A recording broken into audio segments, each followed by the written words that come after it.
Welcome to Beyond the Lens, where history comes alive, and every documentary takes you deeper than ever before. History isn't just written in books. It's carved into ancient ruins, hidden beneath the oceans. For breathtaking this is a journey beyond the lens. September 11th, 2001 started out with perfect flying weather. Up and down the East Coast, the skies were a pristine, cloudless blue. Millions of Americans were filtering into their daily routines.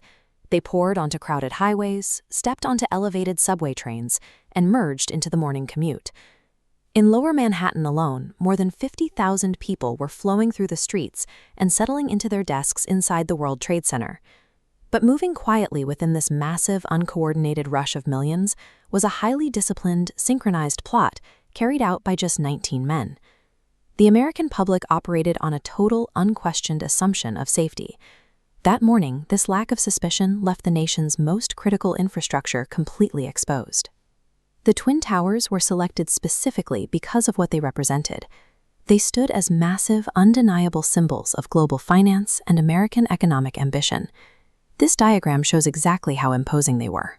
Rising over 400 meters into the air and spanning 110 stories, they dwarfed almost every other structure in the city.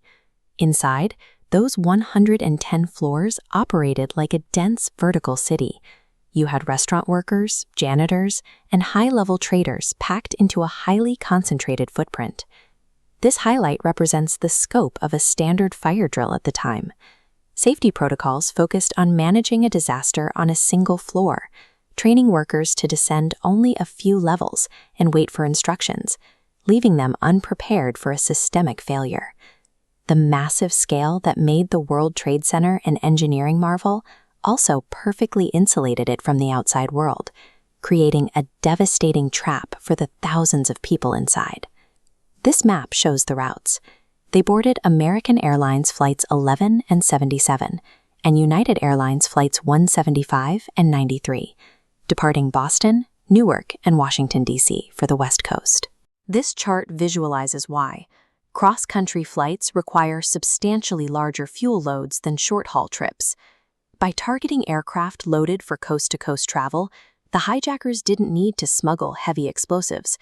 The thousands of gallons of highly flammable aviation fuel already loaded into the wings served as their primary weapons. The 19 men divided themselves into 4 distinct teams, ensuring a multi-target strike would overwhelm any scattered response from the ground.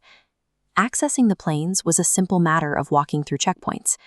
Pre-2001 airport security was remarkably lenient, focused on preventing handguns and traditional bombs rather than small, everyday blades. The hijackers brought no traditional weaponry to the gate. They simply leveraged the fuel, the planes, and the freedom of movement already built into the American landscape. By 8 o'clock that morning, all 4 commercial airliners were in the air, climbing to their cruising altitudes. Inside the cabins, business travelers reviewed their morning presentations and families prepared for their holidays. No one knew the hijackers were silently moving into position. The trap was fully set. The nation's vital systems of commerce and travel had been infiltrated and compromised, all without triggering a single alarm. Within minutes, one of these routine flights will suddenly stop responding to air traffic control, and its transponder signal will drop off the radar. That sudden radio silence is the definitive breaking point. Once communication drops, the safety of an ordinary Tuesday morning vanishes, and the United States crosses into a conflict it had entirely failed to anticipate. At 8:14 a.m., air traffic controllers are monitoring hundreds of commercial flights heading toward the West Coast.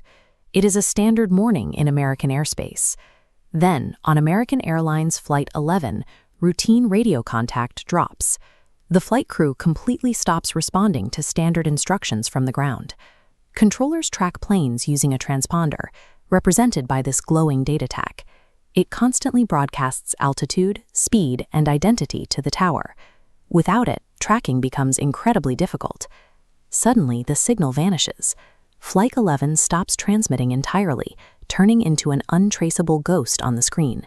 Faced with this sudden loss of data, controllers and military officials assume they are dealing with a standard emergency. perhaps a mechanical failure or a complete electrical blackout on board.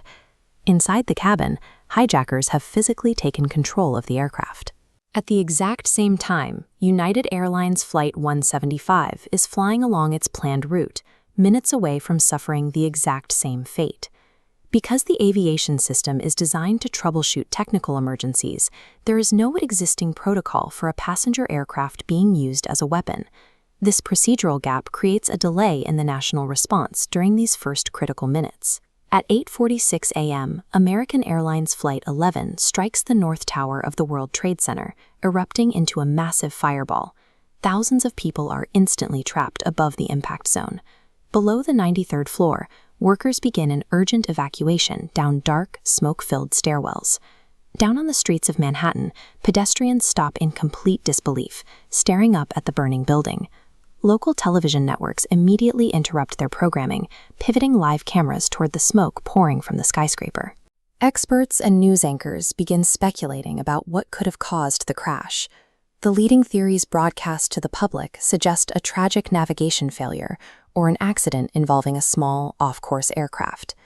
While reports of a small plane accident continue to circulate, the public has absolutely no way to anticipate that a second commercial flight is already approaching the city. Within minutes, a massive mobilization begins. As civilians flee the immediate area, firefighters, police officers, and medical teams run directly toward the towers. The staging areas at the base of the World Trade Center are chaotic, with rescue operations setting up amidst a constant rain of falling debris. Firefighters face an immense physical and tactical challenge.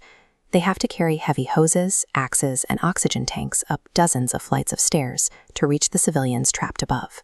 Simultaneously, a secondary crisis hits the city's 911 dispatch centers.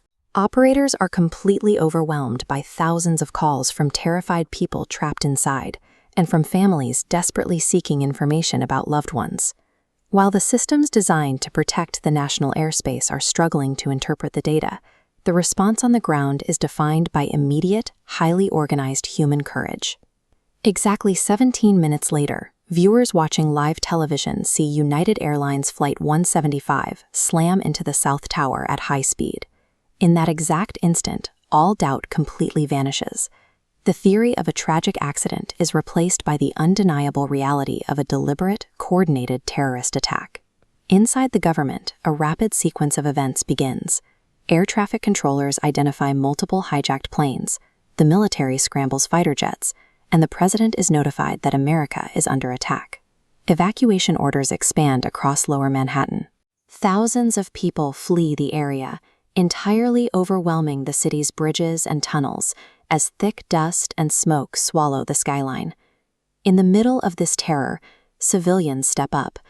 Office workers help carry injured colleagues down dozens of flights of stairs, and complete strangers guide each other to safety through the smoke-choked streets. The first hour of September 11 brought massive destruction and shifted the focus of global security. But the enduring human legacy of the morning is one of profound courage, even as a third hijacked aircraft approaches the nation's military headquarters.